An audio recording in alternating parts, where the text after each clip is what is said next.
Nous sommes aujourd'hui au manoir de Carnot pour lancer les travaux conséquents sur cet équipement, donc propriété du département. Donc des travaux en deux phases. Une première phase sur le grenier à pans de bois, grenier du XVIIe siècle, donc qui va être restauré et dans laquelle on prendra place une salle d'exposition de 200 mètres carrés. Il n'y a pas de meilleure manière de développer du patrimoine que d'abord de le restaurer et puis de mieux le valoriser. Nous avons donc sur le site de Carnot l'idée que, puisqu'on a vu la progression de la fréquentation, l'attractivité du site de Carnot qui a augmenté depuis une dizaine d'années, puisqu'on était aux alentours des années 2010, autour de 9000 visiteurs par an. On a atteint vers 2018-2019 presque 20 000 visiteurs. Donc cette dynamique, elle va être confortée par une offre qui va être élargie. Le public pourra accéder enfin à ce grenier.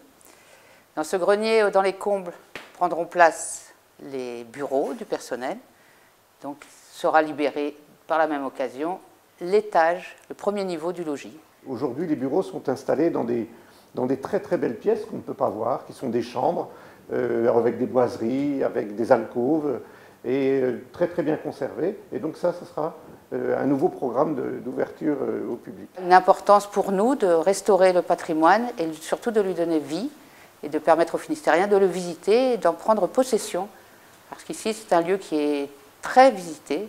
Des habitants du territoire se sont bien appropriés le site de Carnot, puisqu'il y a, je crois, au moins 120 000 personnes qui fréquentent le parc de Carnot librement chaque année. Le site de Carnot, dans sa qualité patrimoniale et architecturale, notamment au travers du pan de bois, a des correspondants patrimoniaux dans les maisons à pan de bois dans la ville de Quimperlé. Ça sera un des pôles du pays d'art et d'histoire qui va se mettre en place sur le territoire de la communauté d'agglomération de Quimperlé.